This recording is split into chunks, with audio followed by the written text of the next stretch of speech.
es un sistema que está diseñado para la mentira. El sistema te va comprometiendo en la medida que tú más corrupto seas.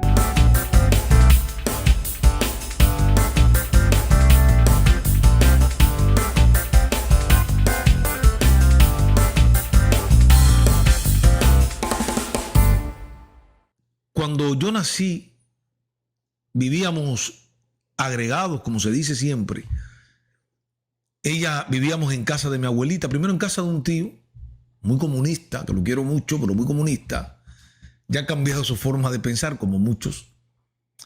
Y sufrieron algunas cosas, mi mamá tuvo que irse, mi papá era militar.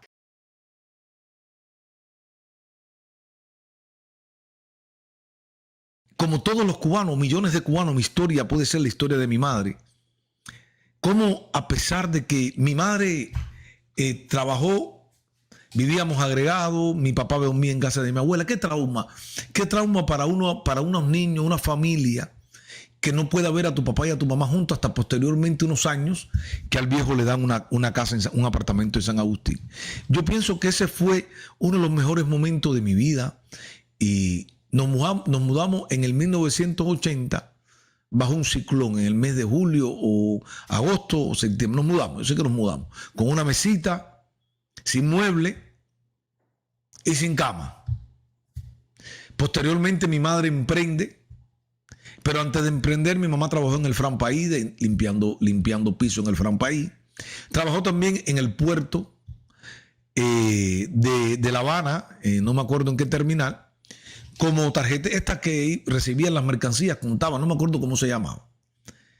Y mi mamá siempre con esa vista larga, ella me hacía los cuentos, reunida con sus amigas allí, y había mucho tráfico, porque en Cuba la corrupción siempre ha estado. La corrupción en Cuba no es de ahora. Los problemas de Cuba no son de ahora, Díaz-Canel, ni las personas que defienden a la dictadura cubana. A mi mamá le proponen algunas personas del puerto de La Habana con sus amigas allí a desviar camiones de mercancía que entraban en los barcos al puerto de La Habana, camiones enteros, café. Cuando había en Cuba esa entrada del campo socialista y de algunos países que Cuba no ha dejado de comprar en el capitalismo, ¿ok? Cuba no ha dejado de comprar, la dictadura cubana no ha dejado de comprar en países capitalistas. Y mi madre le proponen desviar un camión y ella toma la decisión de que ella no va a tomar esa decisión, estaba de jefa de turno ese día y que el camión no salía. Ella se fue al otro día, terminó el turno de la noche, hasta el otro día. Posteriormente a los días, sus amigas sí caen en las tentaciones y van presas. Las cogen y las meten presas 10 años en el manto negro. Por eso digo que mi madre siempre pensó en su familia, en mi hermano y en mí. Podía habernos dado una vida mejor en ese tiempo, con muchas carencias que vivíamos. Podíamos haber tenido tremenda casa si mi madre hubiera entrado en esa red de corrupción del puerto de La Habana. Pero no fue así. A mi papá le dieron un apartamento en San Agustín y nos mudamos para San Agustín. Y posteriormente mi mamá fue emprendiendo en peluquería, derrizando a las mujeres a las negras cubanas, a las mujeres que tenían el pelo rizo, los laciaba, todo, principalmente los fines de semana en mi casa era una cantidad de mujeres horrible.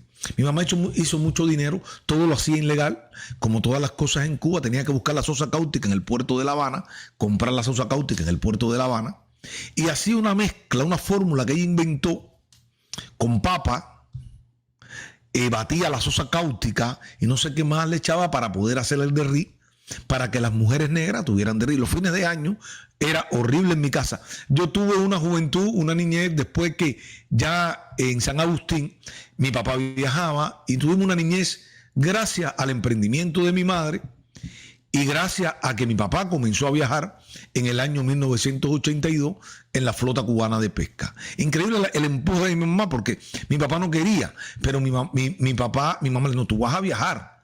Mi mamá ya tenía algunos amigos en la flota cubana de pesca y en la flota mercante, la Mambisa, que se habían quedado y habían tomado posiciones y esto.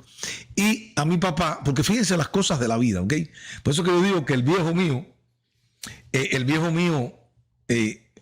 agarra el Partido Comunista con una persona de la zona. ¿Para qué?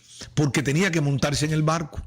Si fíjate, los parámetros que te pedían o lo que te decían, tú no eres comunista del partido, no podías entrar. Mi papá me llamaba la atención que en esa época mi papá no era militante del partido. ¿Qué habrá pensado mi papá después que deja las Fuerzas Armadas cubanas? Porque él las deja y no se hace militante del partido.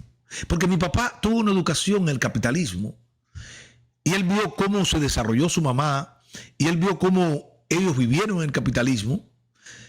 Y yo creo que mi papá, en el fondo, él sabía que eso no iba a nada. Y él se monta en la flota cubana y coge el carnet del partido por un beneficio de salir del país a viajar.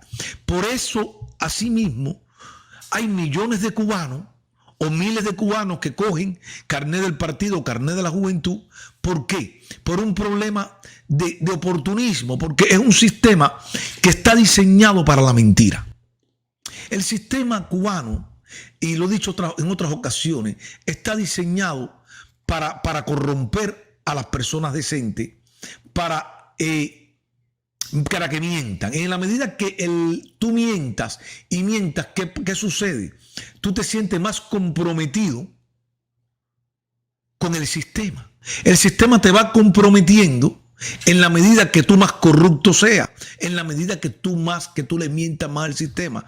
Porque llega el momento que estás agarrado, estás atrapado y no puedes moverte. Porque ya tú has hecho tanto que tienes que seguir en el sistema.